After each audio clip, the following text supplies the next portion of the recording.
आज हम chapter second geography chapter second का नया टॉपिक शुरू करेंगे, the peninsular plateau.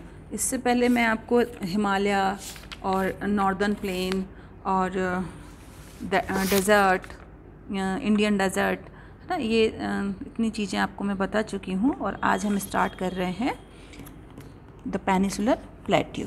Okay, so let's start.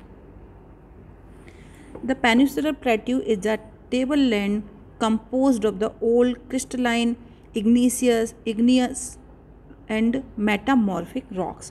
जो ये पेनिसुलर प्लेट्यू है, या इसको हम प्रायद्वीपीय प्लेट्यू मीन्स होता है पठार, मतलब चारों ओर की ज़मीन से ऊपर को उठा हुआ जो भाग होता है उसे हम प्लेट्यू कहते हैं। तो एक टेबल की शेप में है और ये जो बना हुआ है वो ओल्ड क्रिस्टलाइन, जो पुराने जो क्रिस्टल लाइन जो क्रिस्टलीय जो इग्नियस और मेटामॉर्फिक रॉक्स हैं उनसे मिलकर के ये बना हुआ है। Okay, so it was formed due to the breaking and drafting of the Gondwana land and thus making it a part of the oldest land mass. ये जो मैंने आपको कल भी बताया था कि जो गोंडवाना लैंड है वो सबसे पुराना लैंड मास है। तो ये गोंडवाना लैंड के टूटने से और उसके ड्राफ्टिंग से, उसके एक जगह इकट्ठे होने से, उसके अपवाह के कारण जो इकट्ठा हुआ उस कारण इस सबसे ओल्डेस्ट जो लैंड मास है इसका ये भाग बना हुआ है। Okay, making it a part of the oldest landmass. The plateau has broad and shallow valley and rounded hills. इस प्लेट्यू में जो कुछ चौड़ी और कुछ नैरो मतलब छिछली फैली हुई कम गहरी वैलीज़ हैं और कुछ गोलाकार या कुछ गोल हिल्स हैं जिन्हें हम हिल्स कह रहे हैं, राउंडेड हिल्स हैं। This plateau consist of two broad division, namely the central highland and the Deccan plateau। ये दो भागों में बटा हुआ है मेनली। एक इसके दो भाग हैं। पहला है सेंट्रल हाईलैंड, मतलब मध्य में जो हाईलैंड है मतलब ऊंची जो भूमि है उसको हम कह रहे हैं सेंट्रल हाईलैंड, और दूसरा है यहाँ पर Deccan plateau. Okay, so the part of the peninsular plateau lying to the north of Narmada river covering a major area of the Malwa plateau is known as the central highland। जो ये central highland है, अब ये क्या है, तो ये जो नर्मदा रिवर है उसके पास, ठीक है, उसके अधिकतर भागों में ये नर्मदा नदी के जो नॉर्दर्न पार्ट है वहाँ का जो भाग है और वो ज़्यादातर मालवा प्लेट्यू के आसपास फैला हुआ है और इसी को हम सेंट्रल हाईलैंड कह रहे हैं। क्या कह रहे हैं? नर्मदा रिवर के। देखिए मैं अभी आपको कोशिश करती हूँ इसके मैप में दिखाने की। अगर सेंट्रल हाईलैंड, ओके, सी हम यहाँ देख रहे हैं, ये देखिए ये डेक्कन प्लेट्यू है और ये वाला पार्ट जो है इसको हम सेंट्रल हाईलैंड कह रहे हैं। क्यों कह रहे हैं? मैंने आपको बताया कि देखिए यहाँ पे ये जो नर्मदा रिवर है इसके ऊपर की तरफ, इसके नॉर्थ पार्ट में, ये इसका ऊपर का नॉर्थ पार्ट हो रहा है। और मैंने अभी आपको ये भी बताया कि ये मालवा प्लेट्यू के अधिकतर भाग में फैला हुआ है और इसी को हम कह रहे हैं सेंट्रल हाईलैंड। ओके, अब एक और चीज़ है इसमें, मैं आपको बताती हूँ कि वो क्या है। Okay, let's see.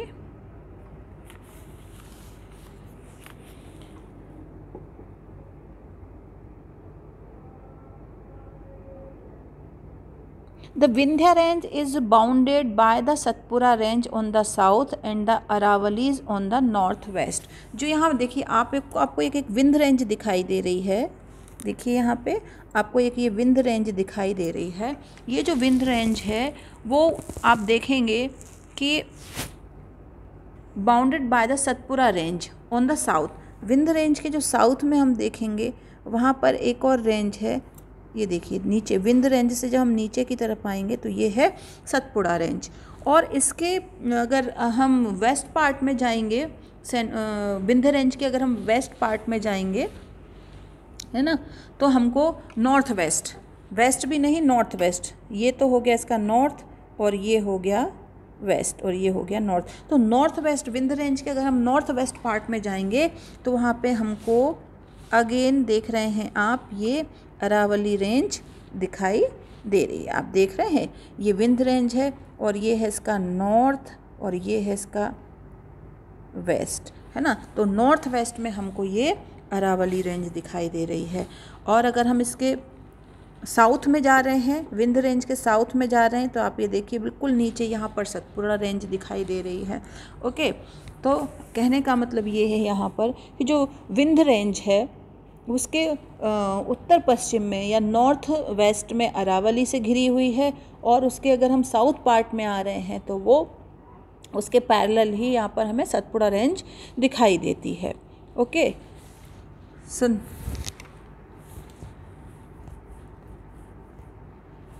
फिर हम आते हैं अपने टॉपिक पर। नॉर्दर्न प्लेन्स हम पढ़ चुके हैं। ओके, अब देखिए यहाँ से हम स्टार्ट कर रहे हैं। देखिए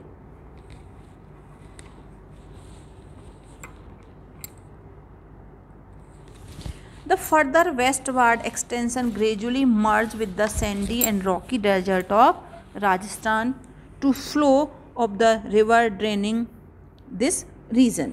इस रीजन में क्या हुआ है आप देखेंगे कि अरावली से घिरी हुई है पश्चिम। अब धीरे धीरे हम वेस्ट पार्ट में देखेंगे तो धीरे धीरे राजस्थान के जो सैंडी सैंड और जो सॉइल है वो वेस्ट वार्ड में जो एक्सटेंशन है इसका gradually merge the sandy and rocky desert. यहाँ पे पथरीला और बालुई, सैंडी मीन्स बालुई जो रीजन है वो यहाँ पर पूरे में फैला हुआ है, उससे मिल जाता है। और यहाँ पर जो नदियाँ हैं आप यहाँ देख रहे होंगे, फर्दर हो गया द फ्लो ऑफ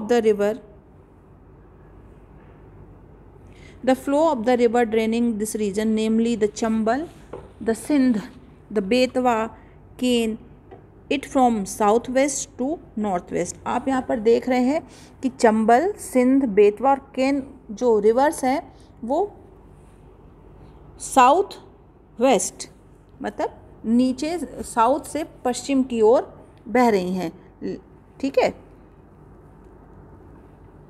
और इस तरीके से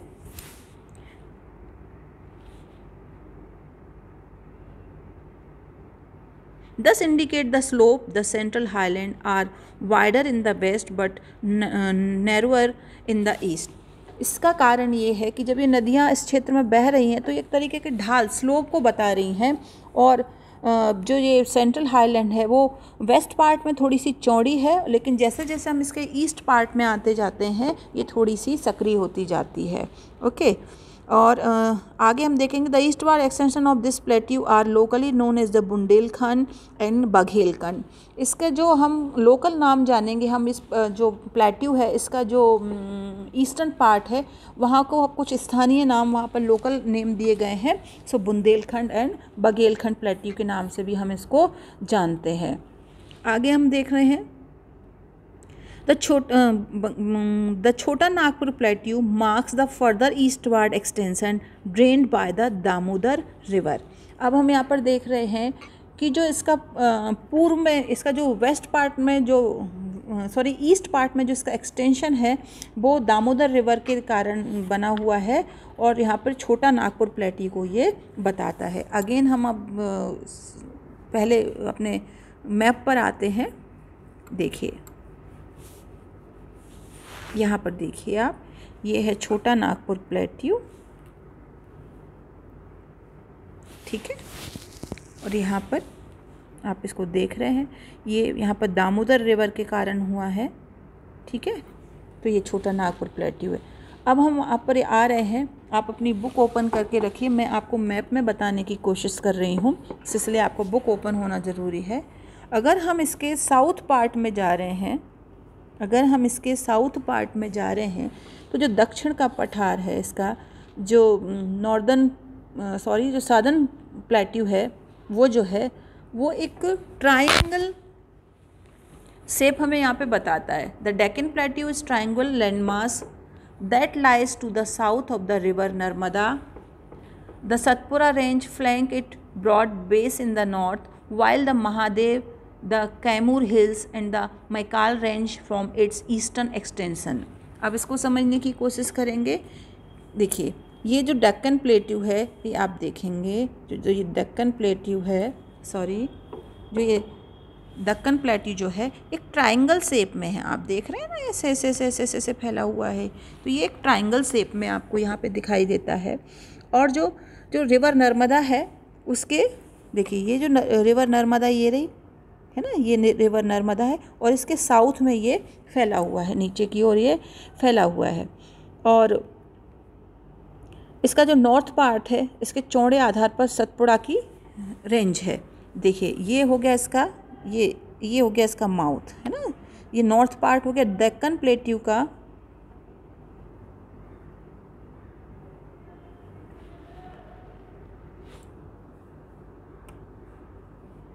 दक्कन प्लेट्यू का जो नॉर्थ पार्ट है देख रहे हैं आप, ये दक्कन प्लेट्यू और यहाँ हम जा रहे हैं तो ये इसका नॉर्थ पार्ट होता है। आपको इरेज करके बताती हूँ, ये दक्कन प्लेट्यू,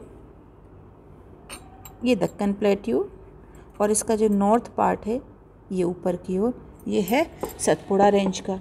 ओके, और इस पर और ये चौड़ा भी है, मैंने अभी आपको ड्रॉ करके बताया था लाइक दिस है ना। और ये नीचे जा रहे हैं तो थोड़ा सा ट्रायंगल शेप में है, तो ऊपर का चौड़ा है नीचे का सकरा है।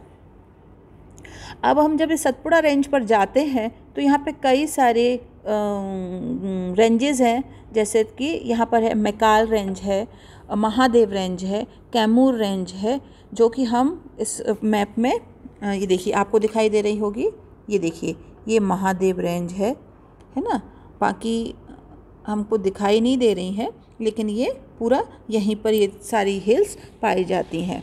ओके, अब हम आते हैं इसके जो साउथ में जो दक्कन प्लेट्यू का जो वेस्ट पार्ट है वहाँ ऊंचा है और जो ईस्ट की है वो कम ढाल वाला है।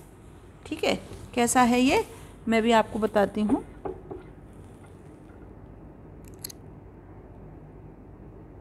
Locate these hills in the हो गया the Deccan plateau is higher in the west slope gently eastward. जो दक्कन प्लेट्यू जो है वो वेस्ट में ऊंचा है और जब ईस्ट की तरफ आते हैं तो ये झुकता हुआ चला आ रहा है, थोड़ा सा झुका हुआ है। मतलब इसके वेस्ट पार्ट में ये थोड़ा सा ऊंचा है और नीचे नीचे, और अगर हम जैसे जैसे ईस्ट पार्ट की तरफ, ये ईस्ट पार्ट है, यहाँ देखिए कैसे है, मैं अभी आपको बता रही हूँ। देखिए ये यहाँ पे ये यहाँ पे तो ऊंचा है और यहाँ आके देखिए यहाँ तो ये ऊंचा है और यहाँ आते आते ये थोड़ी सी इसकी जो ढलान है वो ऐसे होती चली जा रही है। उससे क्या हो रहा है कि ये किसका वेस्ट पार्ट जो है, इधर का जो ये वेस्ट है और ये ईस्ट है, तो जो वेस्ट है वो ज़्यादा ऊंचा है ईस्ट पार्ट की कंपैरिजन। ओके, कम ढाल वाला है ये। और इस प्लेट्यू में अगर हम नॉर्थ ईस्ट की तरफ भी देखते हैं तो इसे यहाँ पर हम देखेंगे कि मेघालय, कार्बी एंगलोंग और कचार, जो नॉर्थ में कचार हिल्स के नाम से भी इसे हम जानते हैं। और ये छोटा नागपुर प्लेट्यू से ये अलग हुआ है। देखिए अब मैं आपको बताती हूँ। Plateau is also visible in the north east में भी दिखाई देता है, locally known as the Meghalaya Karbi Anglong plateau and north Cachar hills. It is separated by a fault from the Chota Nagpur plateau, और ये छोटा नागपुर प्लेट्यू से ही अलग हुआ है। 3 prominent hills range from the west to the east are गारो, खासी एंड जयंतिया। यहाँ पर जब हम ईस्टर्न पार्ट में जा रहे हैं, देखिए छोटा नागपुर प्लेट्यू के जब डेक्कन प्लेट्यू के जो ईस्टर्न पार्ट में जा रहे हैं तो हमको ये देखिए ये जो दिख रहा है आपको, ये जो है ये डेक्कन प्लेट्यू। तो जब ईस्टर्न पार्ट में जा रहे हैं तो यहाँ 3 महत्वपूर्ण हिल्स पाई जाती हैं, काफ़ी इंपॉर्टेंट हिल्स पाई जाती हैं। One is Garo, this is खासी एंड दिस इज जयंतिया। गारो, खासी एंड जयंतिया 3 इम्पॉर्टेंट हिल्स यहाँ पर हैं। ठीक है, अब हम देखते हैं इसकी जो इसका डेक्कन प्लेट्यू का जो जो ईस्टर्न और वेस्टर्न जो उनके सिरे हैं, जो उनके कॉर्नर्स हैं, आगे बताती हूँ हमको। The western Ghat and the eastern Ghat mark the western and the eastern edge. कैसे? अभी हम फिर इस मैप को नीचे की तरफ ले जाएंगे। आप बुक खोल कर रखिए, क्योंकि मैं आपको मैप के थ्रू बता रही हूँ, तो आपका बुक ओपन होना बेहद ज़रूरी है। अब हम देखते हैं कि जो डेक्कन प्लेट्यू जो है उसका जो वेस्टर्न और ईस्टर्न पार्ट है, ये दो घाट्स में डिवाइड है, वेस्टर्न घाट और ईस्टर्न घाट। आप यहाँ पर देख रहे होंगे, ये जो है ये वेस्टर्न घाट है और ये जो है ये ईस्टर्न घाट है। ये दो घाट्स में डिवाइड है ना, रिप्रेजेंट करते हैं इसके दोनों किनारे, इसका पश्चिमी किनारा, और पश्चिमी किनारा है जो वेस्टर्न घाट को प्रदर्शित कर रहा है यहाँ पे, और जो पूर्वी किनारा है जो ईस्टर्न एज है वो यहाँ पर ईस्टर्न घाट को बताता है। Western Ghat lie parallel to the western coast. जो वेस्टर्न घाट है ये पैरेलल किसके है? वेस्टर्न कोस्ट के। ये जो समुद्री एरिया दिख रहा है ये वेस्टर्न कोस्ट कहला रहा है। ओके, सो नीचे की तरफ हम आते हैं। ये देखिए, ये जो समुद्री एरिया आपको दिख रहा है ये वेस्टर्न कोस्ट है। ठीक है, they are continuous and can be crossed through passes only. Locate the Thal, Bhor and Pal Ghat in the physical map of India। देखिए, ये जो कंटिन्यूस जो है ये आप अब यहाँ पर देख रहे हैं, ये कंटिन्यूस फैला हुआ है, लेकिन इसमें कुछ जो घाट्स हैं केवल उनसे ही इनका एंट्रेंस है। हाँ, दर्रे भी हम जिन्हें बोल सकते हैं, तो वो है थाल घाट, भोर घाट और पाल घाट। ये यहाँ पर आपको ये घाट्स देखने को मिलेंगे, ये है ना, इनको हम कहते हैं थाल घाट, भोर घाट और पाल घाट। ओके, अब हम देखते हैं the western Ghat.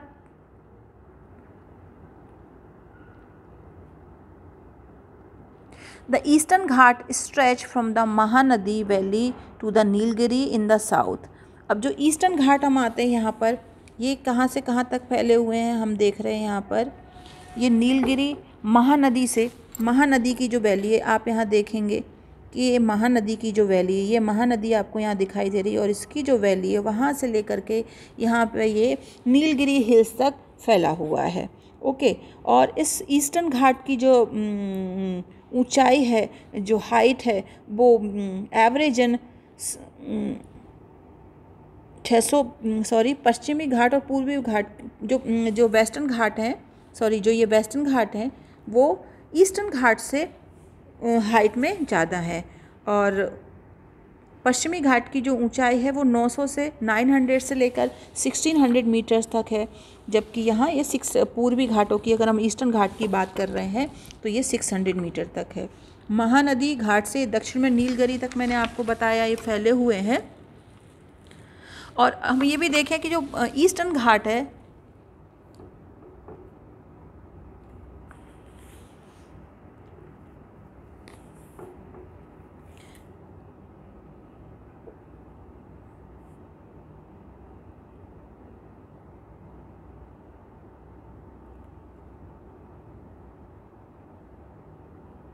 The eastern Ghats are discontinuous and irregular and distracted by river draining into the Bay of Bengal। जो ईस्टर्न घाट है ये कंटिन्यूस नहीं है, ये जो है ये कंटिन्यूस नहीं है। इसका कारण है कि यहाँ पर जो कई सारी जो रिवर बह रही हैं, जो रिवर वैलीज़ जो हैं, उनके कारण, जो ड्रेनिंग सिस्टम के कारण, जो बे ऑफ बंगाल की तरफ जा रही हैं, उसके कारण ये डिससेक्टेड हो गया है, इरेगुलर हो गया है। द वेस्टर्न घाट कॉज और orographic rain by facing the rain bearing moist wind to rise along the western slope of the ghat। अब हम देखते हैं ये क्या है।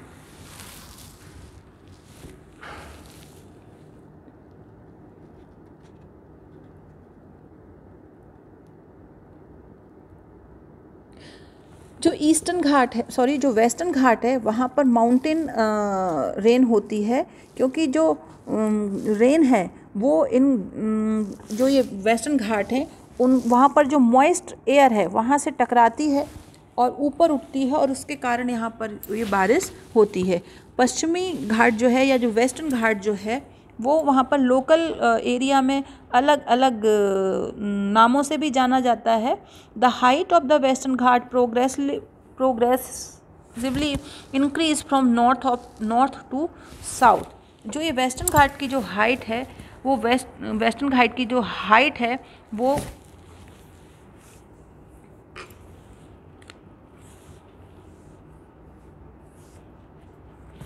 जो वेस्टर्न घाट जो है जो इनका जो प्रोग्रेसली कैसे हो रही है, नॉर्थ टू साइड इंक्रीज़ हो रही है, मतलब नॉर्थ में कम है और साउथ में वो बढ़ती चली जा रही है। The highest peak of include the Anamudi and the Doddabetta Mahendragiri is the highest peak in the eastern Ghat. अब हम आ जाते हैं ईस्टर्न घाट पर। ईस्टर्न घाट देख रहे हैं हम, यहाँ पे कुछ हिल्स हैं जो जैसे आपको देख रहे हैं। जो मेन है ये है महेंद्रगिरी, और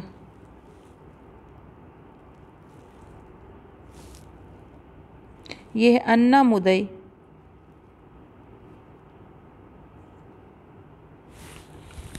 और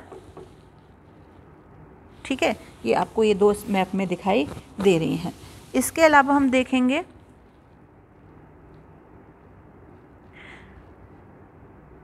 Savory Hills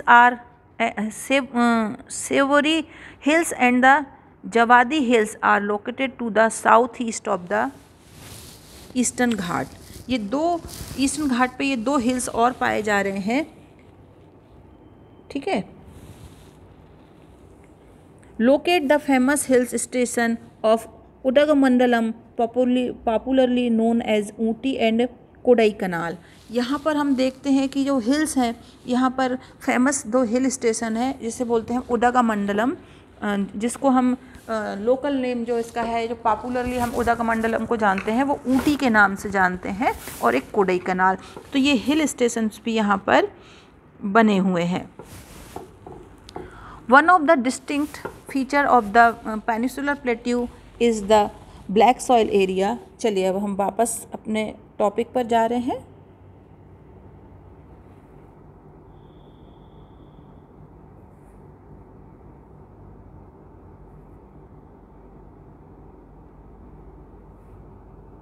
देखिए यहाँ आ जाइए। Popular known as Ooty and Udagamandalam, ठीक है। One of the distinct feature यहाँ पर है हम, one of the distinct feature of peninsular plateau is the black soil area known as Deccan trap. जो यहाँ का जो एरिया है, जो ये पेनिसुलर प्लेट्यू की जो विशेषता है या वो है कि यहाँ पर काली मिट्टी है जिसे हम डेक्कन ट्रैप के नाम से जानते हैं। तो यहाँ की जो ब्लैक सॉइल है, आप देखेंगे ये जो ब्लैक सॉइल है ये किस नाम से जानी जाती है? डेक्कन ट्रैप के नाम से जानी थी। This is of volcanic origin, hence the rock are igneous. Actually these rocks have denuded over time and are responsible for the formation of black soil. The Aravalli Hills lies on the western and the northern west margin. Okay, अब हम यहाँ पर देखेंगे ये जो black soil है वो ज़्यादातर इसकी जो उत्पत्ति हुई है, जो बनी है, वो वॉल्केनिक विस्फोट से हुई है, मतलब ज्वालामुखियों के फटने से हुई है। इसमें जो यहाँ पे जो सेल हैं, जो रॉक्स हैं, वो इग्निशियस हैं, और इन सेलों में जो अपर्दन हुआ है या जो ये टूटी हैं उसकी वजह से फॉर्मेशन जो हुआ है इन सेलों के टूटने से बना है। इसके अलावा अरावली रेंज की जो हिल्स है वहाँ पर जो पेनिसुलर प्लेट्यू है उसके पश्चिम में एवं उत्तर में भी किनारे पर स्थित है, ये भी ब्लैक सॉइल है। और ये जो ब्लैक सॉइल है बहुत ही नॉर्थ वेस्ट में, जो west and north west margin जो है इसका पेनिसुलर प्लेट्यू का, ठीक है, सो किनारे पर स्थित है। अरावली की जो पहाड़ियाँ हैं वो पेनिसुलर प्लेट्यू जो है उसके वेस्ट में और नॉर्थ वेस्ट में किनारे की तरफ हैं और बिल्कुल एजेस पर हैं। और ये these are highly eroded hills and are found as broken hills. They extend from Gujarat to Delhi in southwest to northwest direction. ये जो पहाड़ियाँ हैं वे बहुत अधिक ही टूटी हुई पहाड़ियाँ हैं, मतलब सीक्वेंस में नहीं है, कंटिन्यूस नहीं है, बीच बीच में ये टूटी हुई हैं। और जो ये फैली हुई है वो गुजरात से लेकर दिल्ली तक फैली हुई है। मैं आपको मैप ला करके दिखा रही हूँ, यहाँ पर आप देखते हैं कि कैसे फैली हुई है। फिजिकल मैप हम देखते हैं, उसमें देखिए यहाँ पर आप कह रहे हैं ना, ये तो ये गुजरात से लेकर के,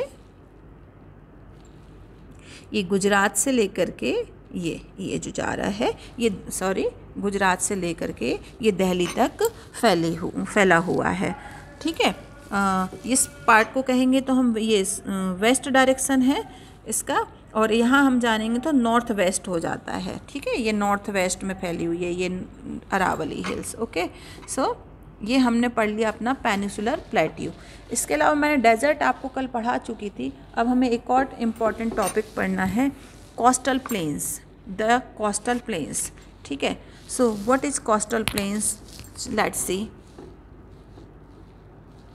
देखिए ये जो है आपको यहाँ दिखाई दे रहे हैं इस मैप में।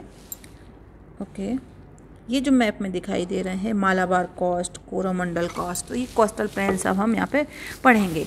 The peninsular plateau, open your book. The peninsular plateau is flanked by stretch of narrow coastal strips running along the Arabian sea on the west and the bay of Bengal on the east. जो peninsular plateau है उसके जो edges हैं वो किनारे पर या coast पर जो काफ़ी नैरो हैं, सकरे हैं, और ये वेस्ट में अरेबियन सी और ईस्ट में, देखिए वेस्ट में ये क्या है, ये अरेबियन सी है, ये वाला जो पार्ट है ये अरेबियन सी का पार्ट है, और ये वाला पार्ट जो है वो बे ऑफ बंगाल वाला पार्ट है।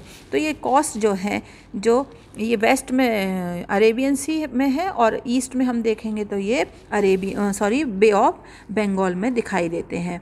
अगर इनके बीच में वेस्टर्न कोस्ट से में जो वेस्टर्न घाट है वो तथा अरेबियन सी के बीच में एक छोटा सा मैदान वाला एरिया भी आपको दिखाई देता है।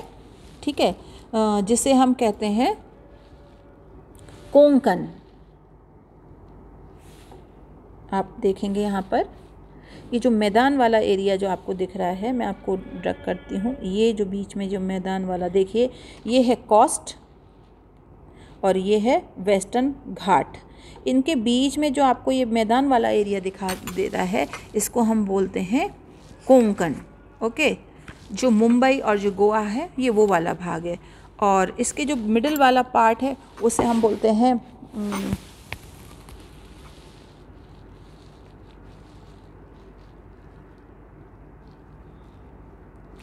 कन्नड़ा प्लेन्स। ठीक है, क्या बोलते हैं हम, कन्नड़ा प्लेन्स। और जो इसका जो साउथ वाला पार्ट है उसको हम कह रहे हैं मालाबार कोस्ट। क्या कह रहे हैं, देखिए आपको ऊपर ड्रैग करके दिखाती हूँ, और इसको हम कह रहे हैं, साउथ वाला जो पार्ट है उसको हम कह रहे हैं मालाबार कोस्ट। ठीक है, फिर आपको एक बार पूरा बताती हूँ कि जो पेनिसुलर प्लेट्यू है वो किनारों की तरफ काफ़ी नैरो है, और जो वेस्ट पार्ट में अरेबियन सी में और ईस्ट पार्ट में बे ऑफ बंगाल में फैला हुआ है।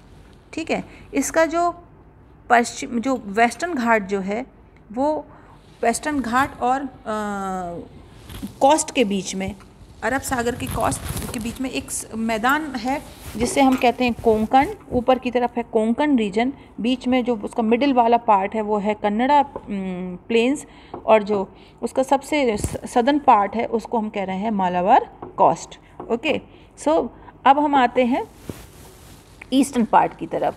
कहाँ आ रहे हैं हम, ये ईस्ट पार्ट की तरफ यहाँ पर आ रहे हैं। ओके, ठीक है, so the plain along the bay of Bengal are wide and level.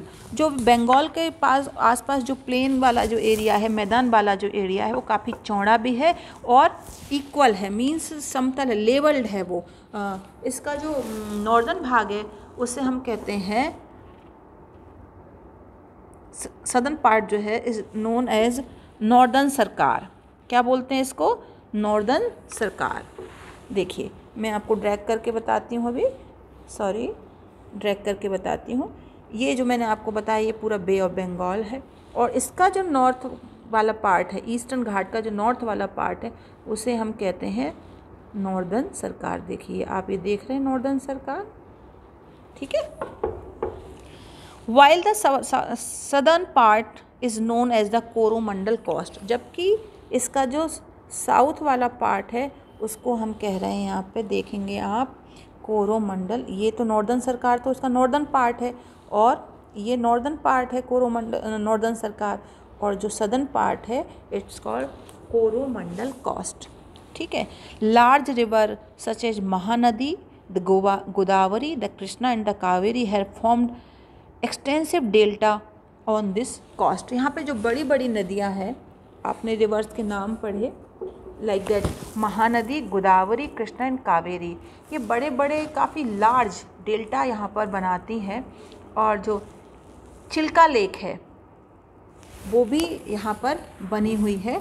देखिए चिल्का लेक आपको मैं बताती हूँ, यहाँ पे इसी तरफ के कोस्ट में घाट में यहाँ पे बनी हुई है चिल्का लेक।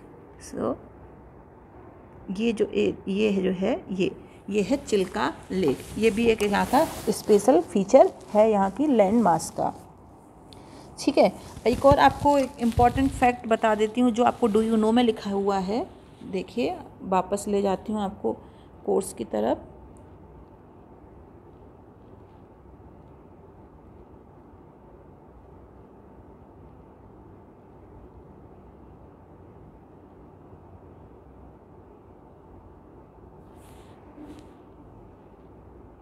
कोस्टल प्लेन पर आ गए हैं हम, और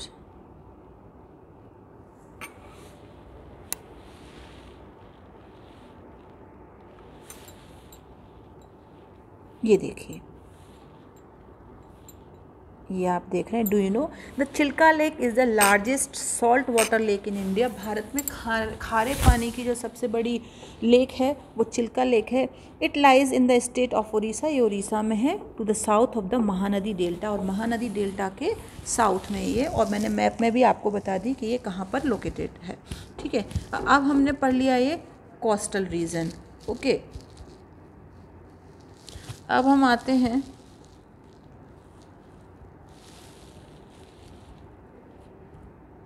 द आइलैंड पर। कहाँ आएंगे हम? द आइलैंड पे। ये लास्ट टॉपिक है आपका इस चैप्टर का, तो अब हम आइलैंड के बारे में जानें।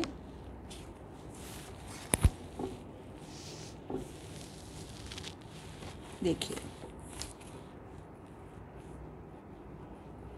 The island, you have already seen that India has a vast main land. India बहुत बड़ा क्षेत्र है, मुख्य स्थल है यहाँ पर। Beside this the country has also 2 groups of island. इसके साथ साथ यहाँ पर 2 आइलैंड के ग्रुप्स भी हैं। Can you identify these island groups? क्या आप इनको पहचान पाएंगे या जान पाएंगे? सो चलिए हम देखते हैं। Locate the Lakshadweep island group lying close to the Malabar coast of Kerala. This group of island is composed of small coral island. Earlier they were known as Lakadweep, Minicoy and Amindip, ठीक है। और in 1973 इनका नाम चेंज करके इनको बदल दिया गया है लक्षद्वीप। अब हम इसको, अभी हमने ये पढ़ लिया है, अब मैं वापस आपको मैप की तरफ ले जाती हूँ जहाँ मैं आपको ये फिजिकल मैप में बता पाऊँगी। ये देखिए, ये है लक्षद्वीप। अभी हमने यहाँ पे पढ़ा था, देखा था, मैंने अभी आपको बताया कि ये केरल के पास, ये है केरला। ये वाला जो रीजन जो आप देख रहे हैं ये केरला वाला रीजन है, और केरल के पास जो मालाबार कोस्ट है ना, जो मालाबार कोस्ट है वहाँ पर छोटे छोटे आपको द्वीप दिखाई दे रहे हैं। ये देखिए, मैं अलग कलर में आपको लेके जाती हूँ। ये जो दिखाई दे रहे हैं, है ना, ये लक्षद्वीप वाला भाग है, ओके। पहले इनको हम लकाद्वीप, मिनिकॉय और एमिनद्वीप के नाम से जानते थे, बट 1973 में इसका नाम बदलकर लक्षद्वीप रख दिया गया है, ठीक है। और आपकी बुक ओपन है, मैं आपको बता देती हूँ कि ये जो एरिया कितना कवर करते हैं, 32 स्क्वायर किलोमीटर का एरिया कवर करते। Kavaratti island is the administrative headquarter of the Lakshadweep. Lakshadweep का जो एडमिनिस्ट्रेटिव हेडक्वार्टर है वो कावरत्ती है। और यहाँ पर जो ये आइलैंड है which is this island group has great diversity of flora and फोना। यहाँ पे फ्लोरा मीन्स पादपों की और फोना मीन्स जंतुओं की। यहाँ पे पेड़ पौधे और जंतुओं की बहुत सारी स्पीसीज पाई जाती हैं, बहुत सारी डाइवर्सिटी है, यहाँ पे विविधता है। The Pitti island which is uninhabited has a bird sanctuary. यहाँ पर एक आइलैंड है जिसे हम पिटी आइलैंड कह रहे हैं, ठीक है। यहाँ पर जो आवास जो है, जो जनसंख्या है वो यहाँ पर नहीं रहती है। ओके, सो ये हमने पिटली आइलैंड जो है वहाँ, मतलब बेसिकली हम देखें तो मनुष्य नहीं रहते वहाँ पे, एक सेंचुरी है, बर्ड सेंचुरी है। अब हम आते हैं बे ऑफ बंगाल की तरफ, ठीक है। अब हमारे मैप में बे ऑफ बंगाल की तरफ, ठीक है। ये वाला जो पूरा रीजन है आप देख रहे हैं, यहाँ पे आपको बे ऑफ बंगाल दिखाई दे रही है, और ये जो पूरा ये सब एरिया है ये बे ऑफ बंगाल का एरिया है। अब हम अगर नीचे की तरफ जा रहे हैं तो आपको दिखाई दे रहा होगा बे ऑफ बंगाल के पास में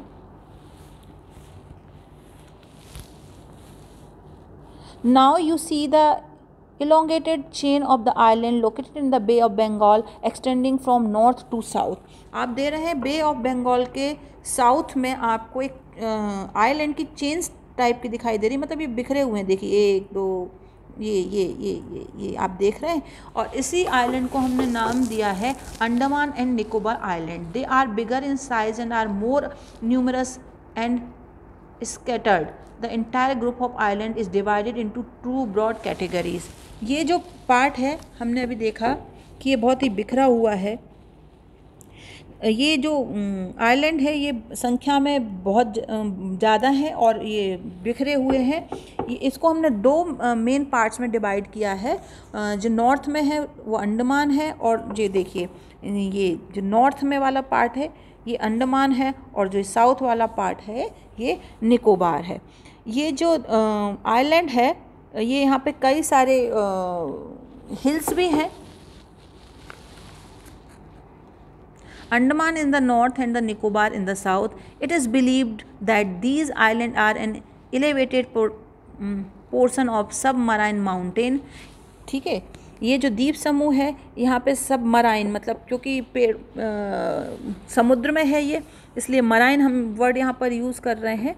और सुरक्षा की यहाँ पर कई सारी बोले आइलैंड पर भी माउंटेन्स हैं जहाँ पर हिल्स हैं देखने को मिल रही हैं हमको, ठीक है। आगे हम देखते हैं these island groups are of great strategic important for the country के लिए इनकी बहुत ही ज़्यादा इम्पॉर्टेंस है, रणनीति के क्षेत्र में काफ़ी इंपॉर्टेंट रखते। There is a great diversity of flora and fauna in this group of island too. यहाँ पर भी फ्लोरा और फोना की कई सारी स्पीसीज पाई जाती हैं और बड़ी डाइवर्सिटी हमको यहाँ पे देखने को मिलती है। These island lies close to equator and experiences equatorial climate and has thick forest cover. ये जो आइलैंड है हम देख रहे हैं यहाँ पर, तो ये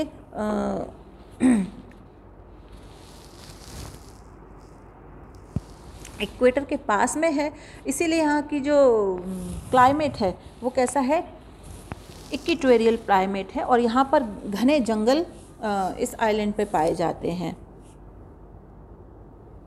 और आप एक यहाँ पे बॉक्स में अगेन देख रहे होंगे आपकी बुक में, चलिए मैं अब आपको बुक पर ले चलती हूँ।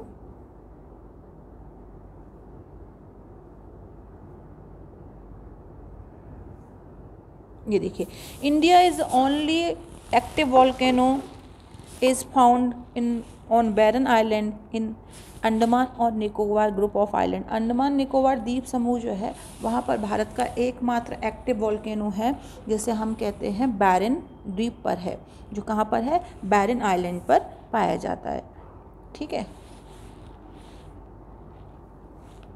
A detailed account of the different physiological physiographic and highlights the unique features of each reason.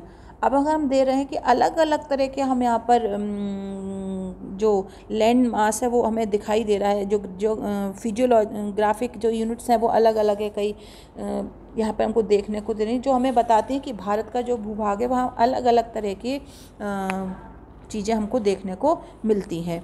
It would however be clear that each region complement the other and makes the country richer on its natural resources।